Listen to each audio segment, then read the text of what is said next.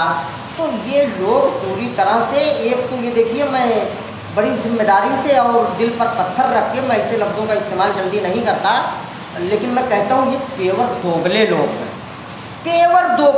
ہیں، ایسے لوگ جو ذات پر تو بات نہیں کرتے، باقی سارے ایشو پر بات کرتے ہیں، جبکہ ذات ہی کی وجہ سے اونچ نیچ ہی ختم کرنے کے لیے آپ صلی اللہ علیہ وسلم نے بہت بڑا کام کیا۔ اور پورا قرآن آپ اٹھا کر کے دیکھیے، جن بھی نبیوں نے جب تبلیغ شروع کی تو ایک اپوچ کا کارن یہ بھی رہا کہ بڑے لوگوں نے کہا آپ کے ساتھ کون ہے، چھوٹے لوگ ہیں، یہ اکثر کہا گیا۔ بنی اسرائیل یہی الزام لگاتے تھے، اور بنی اسرائیل کو کہتے تھے کہ یہ باندی کے وطن سے ہیں۔ حضرت ہاجرہ تو باندی ہی تھی نا حضرت سارہ کی، انہیں کے وطن سے تو بنو ہاشم ہے، اللہ کے رسول ہے، تو یہ بھی کہتے تھے یہ باندی کے وطن سے ہیں، اور وہ حضرت سارہ کے وطن سے تھے بنو اسرائیل۔ تو یہ ایک فکر، جس فکر کو یہ اعلیٰ بتا رہے ہیں، جس ماں باپ کے نسب سے جوڑ کر کسی کو اعلیٰ کسی سے کو کمتر جوڑ رہے ہیں، اسی بیس پر بنی اسماعیل کو کمتر سمجھتے تھے کہ باندی کے وطن سے یہ ہے، ان کو شرم نہیں آتی۔ احمد رضا خان صاحب ہو، اشرف علی تھانوی صاحب ہو، یہ سب ابلیس واد کے بہترین پرچارک رہے ہیں، اور اب امت اس چیز کو سمجھے گی۔ میری باتیں سخت ہو سکتی ہیں، کڑوی ہو سکتی ہیں، لیکن آج نہیں کل جس طرح سے لوگوں کی اب سمجھ میں چیزیں آ رہی ہیں، انشاءاللہ تعالیٰ اشرف علی تھانوی، احمد رضا خان صاحب اور اشرف علی تھانوی صاحب جیسے لوگ ابلیس واد کے چہرے بن کر رہیں گے اس ملک میں، مسلم امہ میں ایز اے ابلیس واد کے پرچارک اور سپورٹر کے طور پر یاد کیے جائیں گے۔ آنے والا وقت انشاءاللہ تعالیٰ ان کو ابلیس وادی کہہ کے پکارے گا، اس چیز کا مجھے یقین ہے، اللہ کے انصاف پر یقین ہے۔ اللہ انصاف کرے گا، ان کو ذلیل کرے گا، ان کو بے نقاب کرے گا۔ اور میرے ایک لفظ جو میں نے بولا ہے تھانوی صاحب کے بارے میں، خان صاحب کے بارے میں، جس بریلوی کو، جس دیوبندی کو اعتراض ہو، جب چاہے وہ ڈیبیٹ کر سکتا ہے۔ یہ ابلیس واد کے دھرندر سپورٹر اور دھرندر سمرتھک ہیں، یہ ابلیس واد کے سب سے بڑے چہرے ہیں بھارت کے۔ اور دیوبندی بریلوی آتے ہیں اور کہتے ہیں کہ ہم ان کو مانتے ہیں، لیکن جہاں پر انہوں نے ایسا کیا ہے، ایسی باتیں کہی ہیں، وہاں پر ان کا سپورٹ نہیں کرتے۔ آئیں اور لکھیں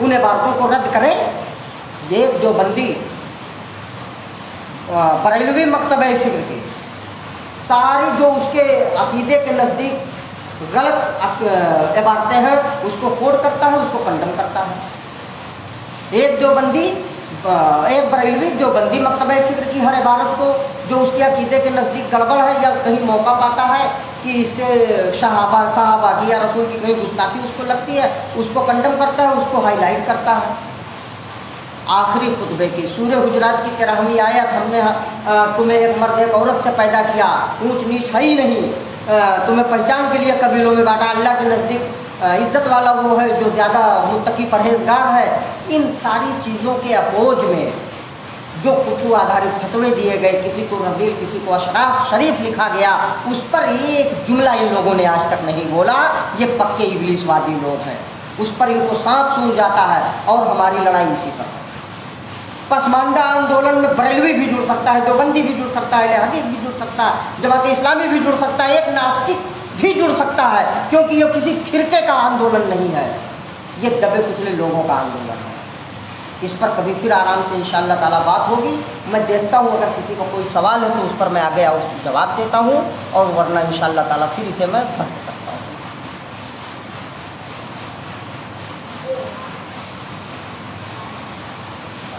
اور تو کچھ سوال دکھ نہیں رہے ہیں، اور میں اپنی ایک ایک بات پر جو بھی میں نے ابھی کہا ہے میں اس پر آخری تک قائم ہوں، اور میں دعا کرتا ہوں کہ یا رب العالمین اشرف علی تھانوی اور احمد رضا خان صاحب جیسے لوگوں کو اور ان کے چاہنے والوں کو ابلیس واد کا چہرہ بنا کر اس ملک میں ذلیل کر دے، آمین اللہم آمین۔ اسی کے بعد میں اپنی بات ختم کرتا ہوں انہی باتوں کے ساتھ۔ اللہ حافظ۔